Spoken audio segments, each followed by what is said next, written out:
let's jump right into this explainer. Because if you've been following the updates out of the Ichikawa City Zoo, or, if you're active on animal Twitter, you've definitely seen the wild stories coming out of Monkey Mountain this year. Behind all those gorgeous, lush enclosures the Japanese macaques call home, there's been a ton of chatter.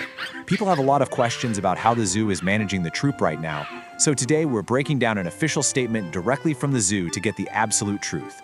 And spoiler alert for all the massive monkey fans tuning in, this whole thing centers around a very special, very famous little star. So, right off the bat, we're tackling the burning question on literally every zoo lover's mind. The central mystery of 2026 was pretty obvious to anyone visiting. Suddenly, there were babies everywhere on Monkey Mountain. I mean, everywhere. And while new life is always amazing, some longtime observers were, understandably, a little concerned. People started asking if the troop had gotten too big. Was this an accident? Did someone forget the breeding plan? Well, the zoo released a detailed statement back on June 29, 2026 to address this exact thing. And the answer is absolutely fascinating. It wasn't an accident at all. Actually, it was a highly calculated move. Okay, so to understand 2026, we kind of have to look back at their usual history. Normally, as a member of JAZA, that's the Japanese Association of Zoos and Aquariums, the zoo is super careful about managing the macaque population. They don't just let nature run totally unchecked in an enclosed space. They have strict annual breeding plans. Usually, they manage the numbers by giving the female macaques reproductive suppressants. But in 2026, they completely flipped the script. They suspended the suppressants entirely. Zero reproductive restrictions. I mean, that is a massive, massive shift in protocol, and it directly sparked the baby boom we all saw. But why? Why make such a drastic change? The real breakthrough here comes from this official document released straight from the Ichikawa City Zoological and Botanical Garden. They clearly wanted to be totally transparent with the public about their animal welfare practices and, their long-term vision.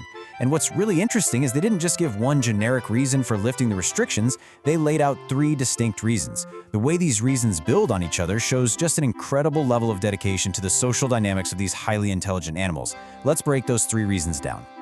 Right, so here are the 3 reasons. The first 2, they were pretty much logistical. First, they noted it was biologically appropriate to give the animals a break from the medication. Makes perfect sense. Second, they had new animal care staff who needed the opportunity to observe the monkeys' natural behaviors so they could care for them properly. Again, very standard, very practical zoological stuff. But the third reason? Oh man, the third reason is where the heart of this entire story really beats. Yep, you guessed it. The biggest reason for lifting those restrictions was for a very special hand-raised macaque born in July 2025, Punch. Now, if you are a fan of Punch, you already know exactly how incredibly special this little guy is. The zoo had a really unique situation on their hands. Because Punch had to be hand-raised by humans, he missed out on that crucial standard macaque socialization from his mom in the wider troop. And macaques are intensely social creatures. You can't just, drop a human-raised baby back into a complex established hierarchy of adult monkeys and expect it to go smoothly. It just doesn't work. They needed a bridge. They needed a way to help Punch learn how to actually be a monkey. So the crucial takeaway here is that this baby boom was a strategic, deeply compassionate move. The zoo explicitly stated in their release that they believed the presence of younger individuals would be way more effective for integrating Punch into the group. And honestly, it's brilliant when you think about it. Instead of forcing Punch to figure it out with fully grown adults who already have their strict social ranks, the zoo basically allowed a whole new generation to be born. These babies would be closer to Punch's age and size, creating this natural peer group. By lifting the suppressants, they literally manufactured a kindergarten class for Punch, just so he wouldn't be lonely. Now obviously, with any baby boom, you might immediately wonder about overcrowding, right? But the zoo had this entirely mapped out. This surge, it was completely within their anticipated range. They've managed larger populations on the mountain in the past, and they explicitly state that the current population size is not excessive. Now, unfortunately, as with any natural biological process, there were some sad cases of miscarriages or postnatal deaths, but the zoo notes that they care for these animals daily and truly cherish every single life. Ultimately, the overall environment of Monkey Mountain remains healthy, safe, and stress-free for the entire troop. Let's look at how this all actually unfolded. Back in July 2025, our star, Punch, is born and requires hand-raising. Recognizing the big socialization challenge ahead, the zoo shifts gears in early 2026, pausing those reproductive suppressants. Then, by March 2026, Punch captures the public's heart and becomes an absolute internet sensation. Because of all this heightened attention and, well, the obvious sudden increase in baby monkeys, JAZA stepped in to conduct a formal animal welfare survey. just to make absolutely sure everything was up to standard. During this survey, the zoo opened their books. They submitted all their records to JAZA, husbandry manuals, enrichment records, their breeding plan, the whole shebang. And the great news? JAZA totally understood exactly what the zoo was doing for Punch and the rest of the troop. They got it. But as a professional body, they also provided some really vital advice for the future. They advised the zoo on further improvements, specifically focusing on refining the reproductive control techniques moving forward.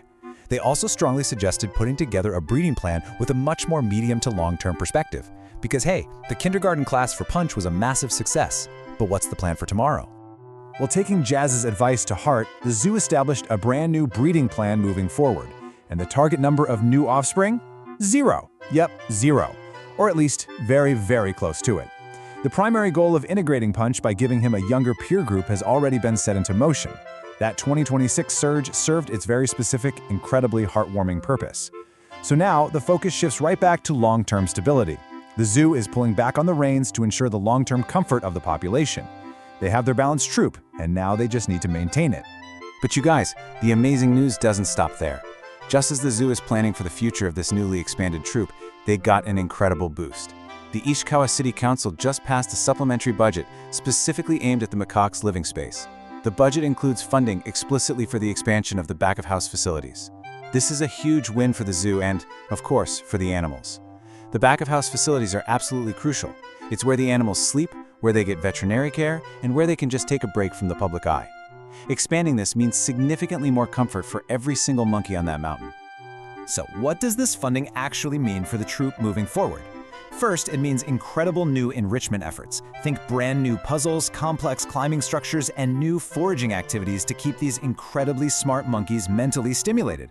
But most excitingly, the zoo states this funding paves the way for a potential complete renovation of the entire Monkey Mountain area.